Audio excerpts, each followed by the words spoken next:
लोकसभायाव आं साननानै मोनो जे नाखि त्रिपुरा रायजोआव दिনের পর দিন तुझे मानुखुरिनि दामबारि दंखा अलकासाथिनि अदाबो दङ তাই मानुखुरिनि साबजिखौ पियाजखौ माइरंखौ नाजों साबुन मांमानि जे मानै जे जों साबुन खालामनानै मानै जे गेसनि दाम अबराव बारियो दंखा কিন্তু সরকার অবনি দান করে নিয়ম বাদে কোনো ব্যবস্থা না হলে আবনো পরিমাণের বাদে ব্যবস্থা খাওয়ানোর বাদে जों সরকারখানে দাবি জানাবো তাই जोंनि রাজ্যেও थांनाय 2018 সালে বিজেপি সরকার ফাইনালি ফাইফোরে যে প্রতিশ্রুতি রেখা যে বছরে 50,000 চাকরি দেয় কিন্তু চিন্তায় যে সরকার 7 বছর চলে খামানি আগুলো जों बेकार तावबो साख्रि माइया साख्रि माइजों अनेक परिवार ताबो चलि दंखा अथच साख्रिनि থেকে যে বহিষ্কার खालामजाखा যে 10,323 জন अनेक बड़ फिनानि मुलाम्फा बरखौबो गेसगारनि आंनि बादिनो जों सानो जे सरकार गथ'फोरखा বছরে 50 জনের যে চাকরি প্রাঙ্গন অচাকরি প্রাঙ্গন বাদে যে শূন্যপদ কোনো অশূন্যপদ চাকরি বাকরি খাইনাই চাকরিনি ব্যবস্থা খাইয়ে বেকার কর্মসংস্থান ব্যবস্থা খাইনার বাদে ব্যবস্থা না হাতে তাই কোনো চিনি কারণ চিনি দাবিও যে কোনো চিনি পাহাড়ি টানো চিনে শহর এলাকাও টানি পাহাড় এলাকাও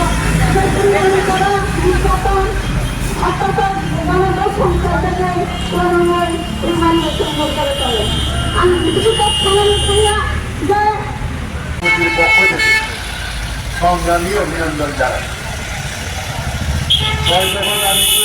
রাজ্যপালের কাছে দাবিপত্র পেশ জেলা শাসকের মাধ্যমে করার আপনাদের যে সিদ্ধান্ত সেই সিদ্ধান্তের অঙ্গ হিসাবে আজকে এখানে আপনারা একত্র হয়েছেন, মিছিল করেছেন এবং সভা করছেন।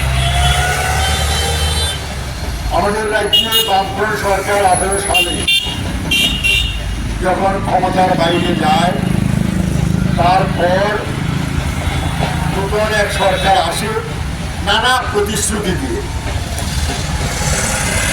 1 বছরে 50,000 বেকারের চাকরি, বেকারের মা, বেকারের স্ত্রী, বেকারের বোনেরা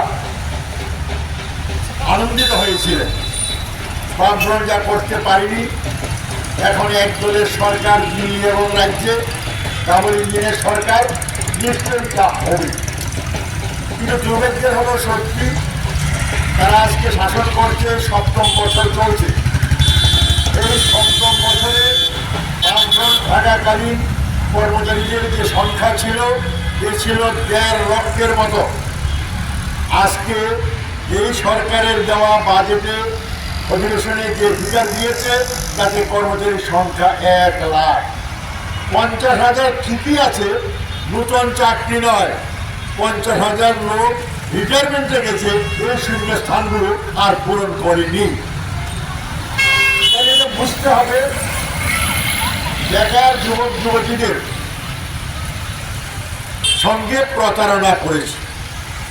শিক্ষক কর্মচারীদের বলা হয়েছে 20,000 টাকা যার বেতন 40,000 হবে, যার 40,000 তার 80,000 হবে, যার 80,000 তার প্রায় 1.5 লক্ষ হবে। কারণ কেন্দ্রীয় 7ম বেতন কমিশন লাগু করা হবে। কেন্দ্রীয় 7ম বেতন কমিশন লাগু হয়নি, একমাত্র বামফ্রন্টের আমলে 7 থাকলেও 7 ছিল না বলে 2.57 দিতে পারেনি, 2.25 দেওয়া হয়েছিল। তারা এসে বাকি 0.32 দিয়েছে। তাতে বামফ্রন্ট কর্মচারীদের বেতন বাড়িয়েছিল 19.4%, আর তারা এসে বাড়িয়েছে 12.4%। তাইলে 20,000 টাকা বেতনের লোকের বেতন মাত্র বামফ্রন্টের আমলে এবং এই আমলে 33% বেড়েছে, এর বেশি বাড়েনি। তাহলে এই যে কেন্দ্রীয় সরকারের প্রধানমন্ত্রী সহ আমাদের জেলার সোনামুড়াতে বক্তৃতা দিয়ে বলেছেন সরকার আসলে এগুলো হবে। মানুষ প্রধানমন্ত্রীকে তো অবিশ্বাস করার কথা নয়, বিশ্বাস করেছে এবং ঠকেছে।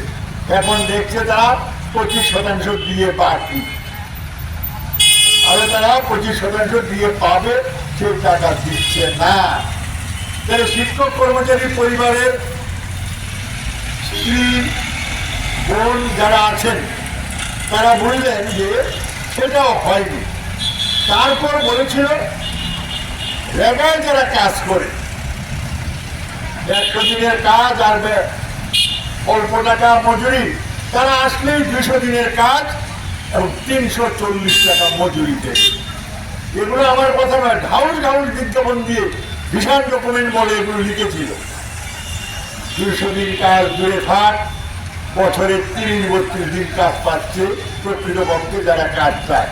আর যাদের কাজের দরকার নাই সই করে সকাল বিকাল 100 দিনের কাজ নিয়ে নিচ্ছে তারা। কেউ মণ্ডলের, কেউ বুথের, কেউ দলের মোর্চা, এই মোর্চা সেই মোর্চা, তারাই নিয়ে নিচ্ছে কাজ ছাড়া 100 দিনের কাজ। আর কাজ যারা করে 30-32 দিন তাও সময় মতো টাকা পায় না। এই মাসে কাজ করলে 2 মাস পরে টাকা পাওয়া যাচ্ছে।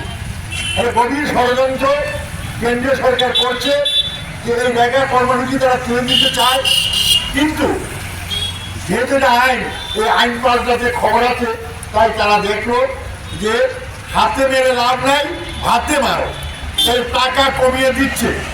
এবং এখন বলছে যে বিপিএস পদ্ধতিতে মজুরি দেওয়া হবে, কাজ করবেন নলছড়ে, টাকা দেবে দিল্লি থেকে। সেখান থেকে টাকা না পেলে এখানে কারো বাড়িতে কাজ করলে টাকা না পেলে হইচই করে আপনি তার বাড়িতে চলা হতে পারেন, কিন্তু দিল্লি তো আপনি যেতে পারবেন না। এখন বলছে, আগে বলা ছিল